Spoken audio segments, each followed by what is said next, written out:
Então, um probleminha aqui na máquina de escrever. Falei, qual que é o problema? Não tem a tecla A e S. Apenas a letra A. Eu falei, não tem a letra A. Me diga alguma palavra em Araras que não tenha a letra A. Comarca Araras. Como nós vamos escrever Comarca Araras? Não tem. E o que eu faço? Para que serve isso aqui? Lixo, né? Peguei a máquina e joguei no lixo. Só que em torno do fórum tem um lixinho de madeira e o piso era daquele de tábua solta. Sim. E eu soltei, aquilo fez um barulho ensurdecedor. Metade do público interno e externo veio ver o que tinha acontecido. E eu lá com uma cara assim. Tranquila. Tranquila. O que aconteceu? Não sei. E aí conta a história que eu joguei a máquina no advogado, que eu joguei a máquina pela janela. A história é que eu peguei a máquina e joguei no lixo. E pedi que viesse outra máquina.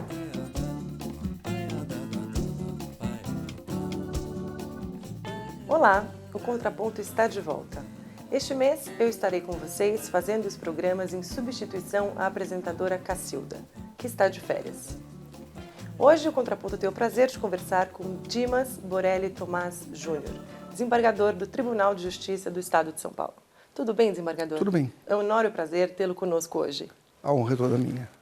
Prazer estar com vocês. Muito obrigada. Desembargador, há unanimidade na premissa de que o Código do Consumidor deu certo. Mesmo no binômio cidadão e administração pública, o senhor pensa que essa premissa é válida? Eu tenho minhas dúvidas, muitas dúvidas. Poderíamos até citar com o Nelson Rodrigues que toda unanimidade é burra. Então eu tenho medo das unanimidades. E segundo, eu tenho uma posição muito séria e um tanto dissonante sobre o Código de Defesa do Consumidor, que eu tenho minhas dúvidas se é uma lei que realmente deu certo, neste país em que leis dão certo, outras não dão certo, umas pegam, outras não pegam. E o Código do Consumidor tem a peculiaridade de se mostrar voltado a um segmento. Então torna-se uma lei simpática. Afinal de contas, temos muito mais consumidores do que fornecedores. Então, se o legislador dirige algo para um público muito amplo, dizendo que vem defendê-lo ou protegê-lo, torna-se simpática. Mas leis não são feitas para serem simpáticas ou antipáticas. Leis são leis. No aspecto da administração pública, é interessante observar que logo no artigo 3º do Código já vem a previsão de que ela se aplica ao serviço público, como fornecedor de alguma coisa. Depois, as políticas públicas que passam pelo Código de Defesa do Consumidor também são muito interessantes, só que os detratores do Código de Defesa do Consumidor, do Código do Consumidor, desviam o assunto. Afinal de contas, a administração pública, quando presta algum serviço, presta gratuitamente. Quando presta algum serviço remunerado, o faz por meio de tributo. Então, há uma grande parcela de juristas que afastam a aplicação do Código de Defesa do Consumidor exatamente pela graciosidade ou gratuidade da prestação de serviço, ou então porque o serviço é tributado. Então, a peculiaridade de se saber se uma lei pegou ou não pegou, se a lei deu certo ou não deu certo, não é assim tão concreta como às vezes aparenta numa situação de véspera de feriados de grande consumo. Sim. Ou quando se entra no estabelecimento e está lá uma placa. Este estabelecimento tem o Código de Defesa do Consumidor. Nunca vi isso no centro de saúde. Nunca vi isso nos fóruns. Nunca vi isso no Palácio do Governo. Então, será que essa lei tão prestigiada, às vezes, tem realmente todo esse efeito? O setor público, às vezes, foge um pouco do consumidor e o abandona tal qual os fornecedores também podem abandoná-lo. Bom, quem sabe um dia, né, desembargador? A esperança é essa. Desembargador, a tal emenda do calote, tão combatida tempos atrás, ficou por isso mesmo ou as coisas melhoraram para os credores do Estado? O que o senhor acha? Penso que pioraram muito. Primeiro que se chama emenda do calote. Já caiu no gosto comum Com certeza. Essa expressão do calote. E agora o calote realmente institucionalizado. Eu tive o capricho de imprimir o artigo 100 da Constituição Federal depois da emenda 62, que reviu a questão do calote, ou que teria revisto a questão do calote, dos precatórios. Foram 7 laudas impressas. Eu não concebo um artigo da Constituição Federal com 7 laudas para decidir ou resolver ou criar as situações de pagamento do que é devido. Vergonha, é uma vergonha institucionalizada. E é interessante que, passados 10 anos da redação do artigo 33 e do artigo 78 do ato das disposições constitucionais transitórias, que seriam transitórias, né? Ou seja, não são tão transitórias, porque ficaram perenes durante 10 anos, o Supremo Tribunal Federal entendeu que é inconstitucional. Ou seja, quem pagou, pagou inconstitucionalmente. Quem não pagou, será que vai pagar? Isso é, a vida ainda não melhorou. Não. Para não os melhorou. credores da administração pública. Não melhorou. O senhor que judica na área do direito público, diga-nos, qual é a maior demanda do cidadão contra a administração pública? São as chamadas demandas tributárias ou fiscais. No país, seja no âmbito federal, seja no âmbito estadual, mesmo municipal, uma volúpia de arrecadação. A parte tributária. Na parte tributária. Então, os contribuintes, que somos todos nós, Deveríamos ser, pelo menos. estamos infernizados com isso. Estamos no pico da questão do imposto de renda. E sempre há alguém para dizer, mas salário é renda?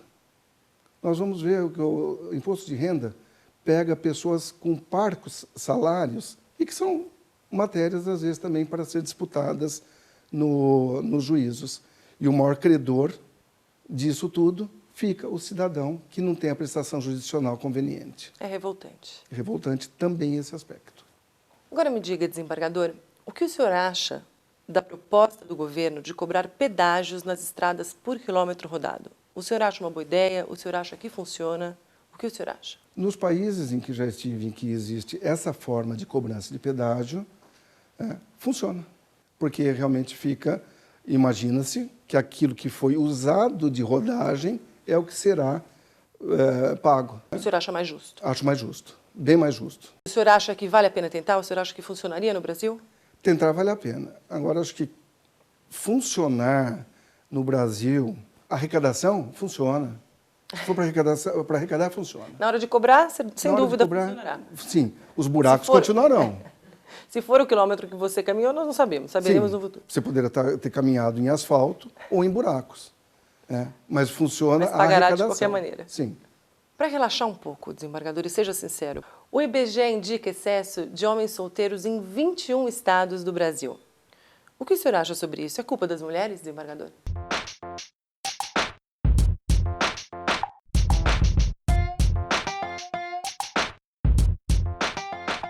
Não acredito que é culpa das mulheres. Eu acho que é culpa da evolução. A mulher hoje é muito mais independente. Eu acho que não, acho que é uma opção. Acho que não seria culpa exclusiva das mulheres, não. Hoje as mulheres também estão muito mais independentes. Os homens não aguentam, nem todos aguentam isso, né? Sim, é da culpa das mulheres. É culpa delas. Não, eu não acho que seja culpa das mulheres, não. E nem dos homens. Eu acho que as pessoas hoje estão mais preocupadas em estudar, em trabalhar. E acho que acaba não sobrando tanto tempo, assim, para um relacionamento sério. Não é culpa de mulher nenhuma. É culpa de homem que não gosta de mulher. Se tem muito homem solteiro, é suspeito. Não, eu acho que não é culpa das mulheres, não.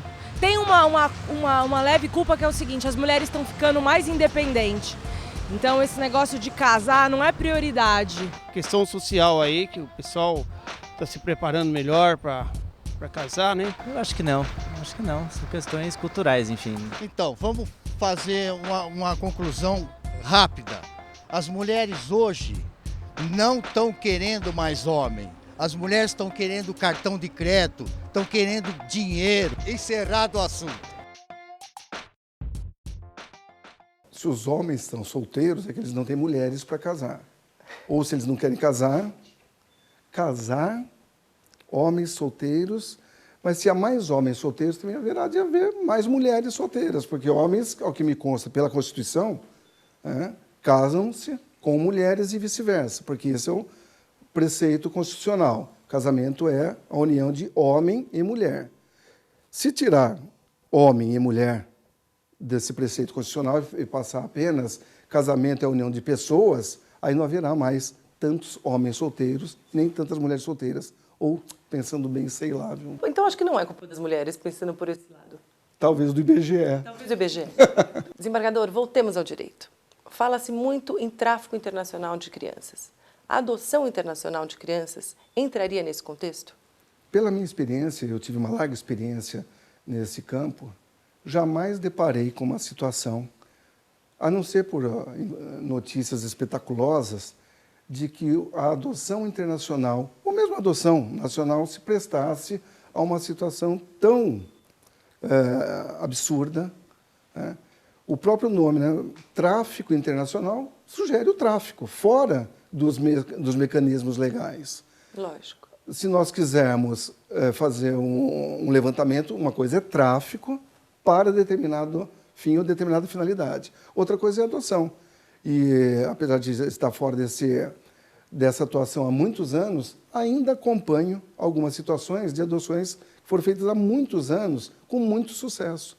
E jamais tive qualquer retorno de que qualquer situação que tenha passado pelo judiciário tenha se prestado a um ato tão abjeto como esse. Quem quer fazer tráfico de seres humanos... Talvez seja uma coisa um pouco mais clandestina.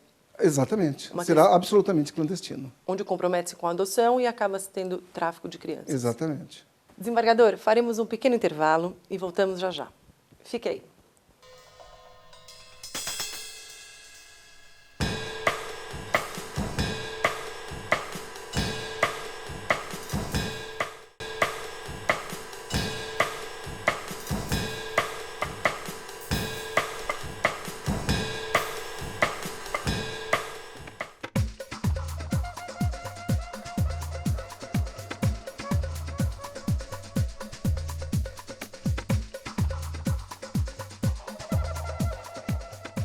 O advogado chegou, né?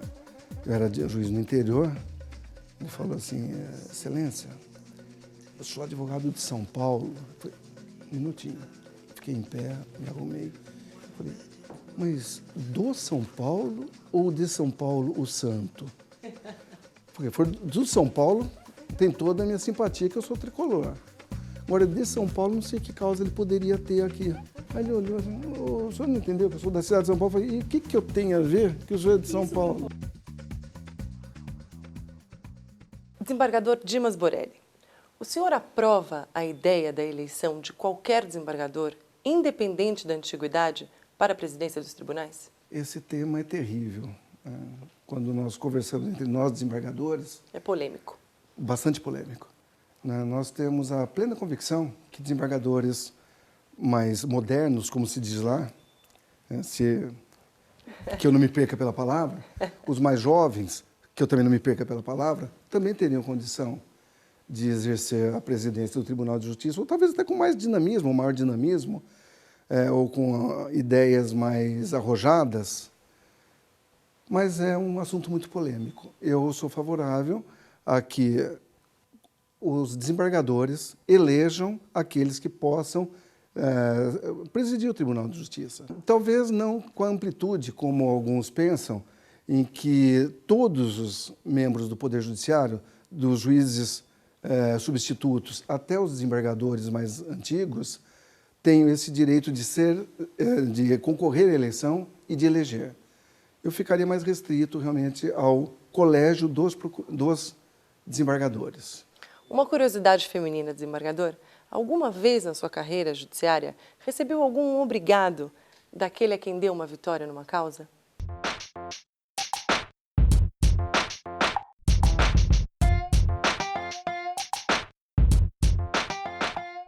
Nunca faria um agradecimento para juiz algum. Não, acho que a vitória não está nem ligada ao juiz e nem mesmo ligada ao advogado, mas sim aos próprios fatos e provas que articulam o objeto da causa. Não. Na realidade, eu vou ter que agradecer muito ao meu advogado. Sim, Por que não? Ele também me auxiliou na hora que precisava, né? Eu acho que não, eu acho que o juiz está fazendo o trabalho dele e se é alguma coisa que é justa, se eu tenho que ganhar, eu acho que ele está fazendo o trabalho dele. Não cheguei a falar com ele, né? Que nem tive essa chance. Senão eu agradeceria sim. Eu acho que não. Se eu ganhei a causa, supõe-se que seja porque eu merecia esse ganho. Lógico, sem dúvida. Olha, mesmo se eu tivesse certa da causa, eu agradeceria porque eu sou uma pessoa educada. Eu não me lembro disso. Nenhum obrigado, desembargador? Não me lembro porque, infelizmente, o sistema processual brasileiro é tão arrastado, é tão lento, vai tão a passos de tartaruga, que às vezes quando a pessoa ganha a causa, ela nem se lembrava mais que tinha a causa. Então nós ficamos com uma sensação, às vezes, do dever não cumprido. Primeiro, que o judiciário agrada a 50% do público que o procura. E desses 50%, se é que agrada tardiamente. Então talvez não seja caso de agradecer dessa forma. Agora me diga, desembargador, uma curiosidade pessoal. O que o senhor gosta de fazer nas manhãs de domingo? É interessante lembrar nesse momento, né, e de vez em quando eu me lembro disso, uma frase de Rui Barbosa, na oração aos moços, em que, em determinada passagem, ele escreveu: não há justiça sem Deus. E mais interessante é ir ao